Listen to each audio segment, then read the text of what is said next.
All right, here we are again for exercise 2. We are going to use classic tweens to make a cat face slide around our screen. So, same thing as last time. We're going to use action script 3. It's going to set us up on our stage. The purpose of this exercise is to introduce you guys into some of the drawing tools for Flash. Again, I mean, you should already be kind of familiar with these from using Illustrator and Photoshop, but some of the things work a little bit different, and we also have this properties tab here, which is a little bit of a new thing to get used to. So I want you to draw a cat face or a dog face, or if you have a hamster, some sort of pet. Uh, I don't really mind as long as it's, a nice drawing. Uh, and then what we're going to do, though, is we're going to move that creature's face. We're just going to slide it around the screen. It's going to bounce off the edges. It's not going to do anything fancy. It's just going to show you how a very basic moving tool functions in this software. So I don't care how you draw your cat face, animal face, whatever. Um, I don't care what color it is. I don't care. I really don't care anything about it. Just get it done. You do have your preformed shapes. Pretty much all your drawing stuff is in this bracket right here. So I'm going to start out. I'm going to start out with an oval. I'm going to do another oval. Underneath it, give him some cheeks. Okay. And I am going to. I like using the brush in this software. This is one of the few softwares that I do actually like using the brush. And I don't really like the pen tool a whole lot in this software, truthfully. Okay. It doesn't have to be perfect. I'm not looking for um, super high class anime character type. I don't like, just do what you can do here, all right? You can keep it simple. You can try different shapes. This is kind of your opportunity to play a little bit here. So, yes, my cat has different sized eyes. It is going to look very alarmed shortly. Let's see. Gonna give him some. Actually, I'm trying. What I'm trying to do is I'm gonna make him look dizzy because he's gonna bounce around the screen here in a minute.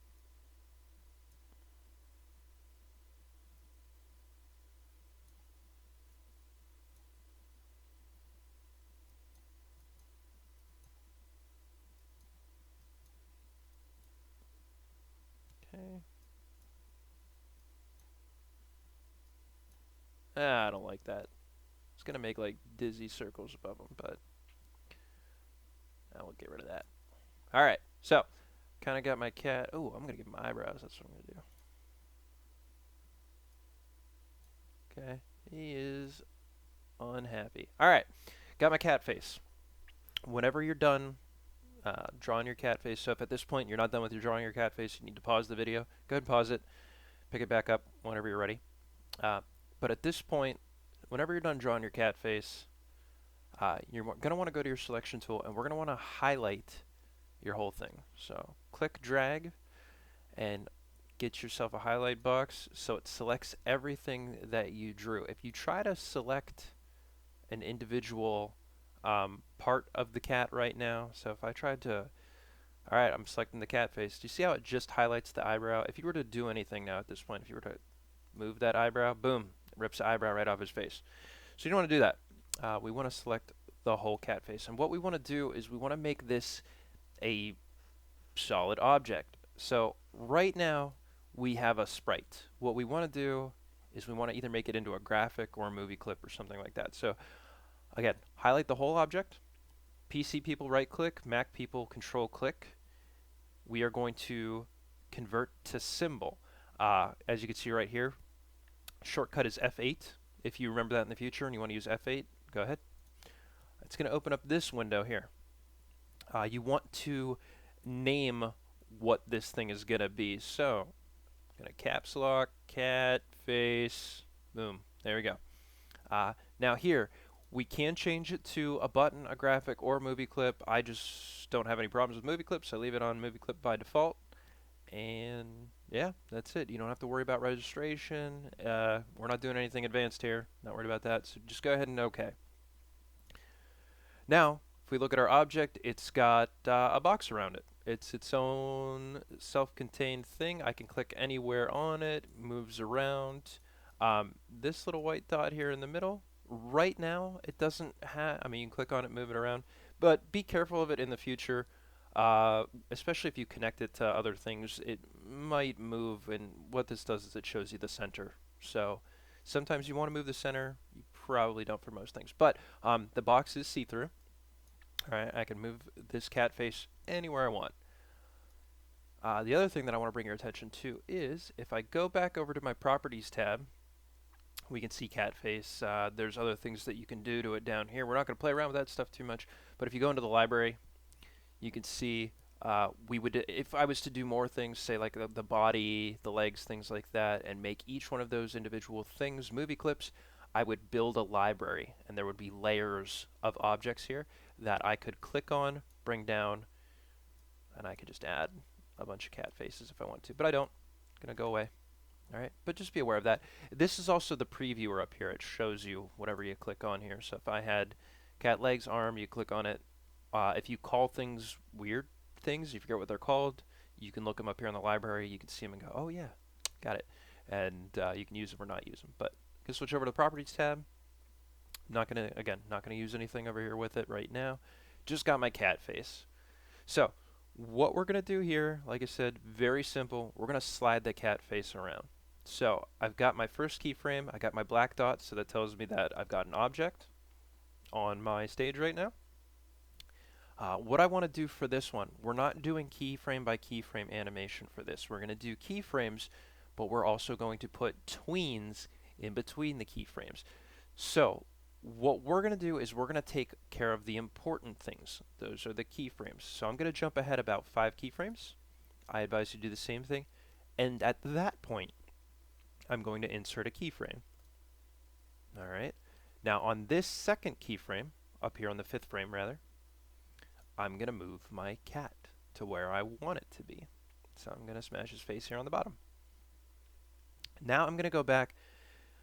This black dot, this represents my keyframe. This black dot also represents a keyframe in a new series. All right, right here, here, and here. These 3 frames in the middle, these are now tweens. But the tweens don't do anything right now. They just hold that original keyframe. We haven't told the tweens that they need to do anything.